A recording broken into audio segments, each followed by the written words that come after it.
ನನಗೆ 5ನೇ ಬಾರಿ ಭಗವಂತ ಈ ಲೈಫ್ ಕೊಟ್ಟಿರೋದು. ಒಂದು ಕೊನೆ ಅವಕಾಶ ಈ ರಾಜ್ಯದಲ್ಲಿ. ನಾನು ಏನು ತಪ್ಪು ಮಾಡಿದ್ದೀನಿ ಮಾಡಿಲ್ವೋ ಅನ್ನೋದನ್ನು ಯೋಚನೆ ಮಾಡಿ ರಾಜ್ಯದ ಜನ ಒಂದು ಅವಕಾಶ ಕೊಡಲಿ. ನಿಮ್ಮ ಮಾಧ್ಯಮ ಸ್ನೇಹಿತರ ಮುಖಾಂತರ ಹೇಳ್ತೀನಿ, ನನಗೆ ಯಾವ ಕೇಂದ್ರ ಸರ್ಕಾರ ಯಾವ ಸರ್ಕಾರಗಳ ಆರ್ಥಿಕ ನೆರವು ಬೇಕಿಲ್ಲ. ಕರ್ನಾಟಕ ರಾಜ್ಯದ ಜನ ಈ ಸರ್ಕಾರನ ಖಜಾನೆ ಖಾಲಿ ಮಾಡಲ್ಲ, ನಾವುಗಳು ಖಾಲಿ ಮಾಡ್ತಾಯಿದ್ದೀವಿ ಸ್ವೇಚ್ಛಾಚಾರವಾಗಿ. ನೀವು ಏನು ಕೆಲಸ ಬೇಕಾದ್ರೂ ಮಾಡ್ಬೋದು, ಅದರ ಅನುಭವ ನನಗಿದೆ.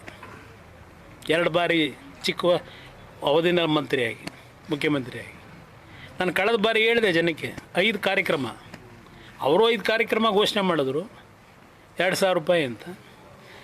ನಾನು ನಿಮ್ಮ ಕುಟುಂಬಗಳನ್ನ ಆರ್ಥಿಕವಾಗಿ ಮೇಲೆ ತತ್ತೀನಿರಪ್ಪ, ಭಿಕ್ಷೆ ಬೇಡಬೇಡಿ ಕೊಡೋ ಮಟ್ಟಿಗೆ ತಂದು ಕೊಡ್ತೀನಿರಪ್ಪ, ಒಂದು ಓಟ್ ಹಾಕಿ ಅಂತ.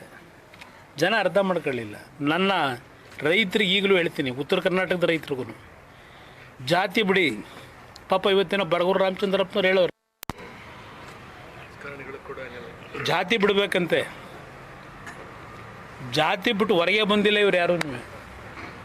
ಜಾತಿ ಬಿಡಬೇಕು ಅಂತಾರಲ್ಲ, ಎಲ್ಲೋ ಭಾಷಣ ಮಾಡ್ತಾರೆ, ಎಲ್ಲ ನೋಡಿದ್ದೀನಿ ನಾನು. ನನ್ನ ರೈತನಿಗೆ ಪಂಚಾಯಿತಿ ಮಟ್ಟದಲ್ಲಿ ನಿಮ್ಮ ನರೇಗಾದ ಹೇಳಿದ್ರಿ, ನರೇಗಾ ಕಾರ್ಯಕ್ರಮಕ್ಕೆ ಇಲ್ಲಿವರೆಗೆ ಆ ಕಾರ್ಯಕ್ರಮ ಜಾರಿಗೆ ಬಂದ ಮೇಲೆ ಎಷ್ಟು ಲಕ್ಷ ಕೋಟಿ ಖರ್ಚು ಮಾಡಿದಿರಿ? ನರೇಗಾದಲ್ಲಿ ಎಷ್ಟು ಲಕ್ಷ ಕೋಟಿ?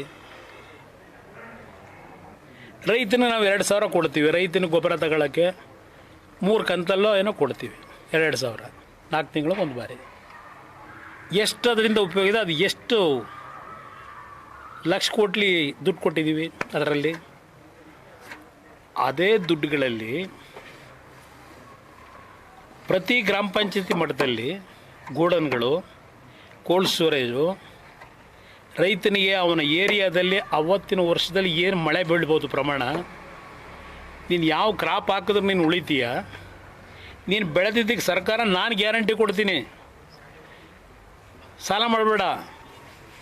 75% ನೀನು ಬೆಳೆದು ತಗೊಂಬಂದ್ರೆ ಗೋಡನ್ಗೆ, ಅಲ್ಲಿ ಪಂಚಾಯತಿ ಹೆಡ್ ಕ್ವಾರ್ಟರ್ಸ್ಗೆ 75% ದುಡ್ಡು ಅಡ್ವಾನ್ಸ್ ಕೊಡ್ತೀನಿ ಸರ್ಕಾರದಿಂದ.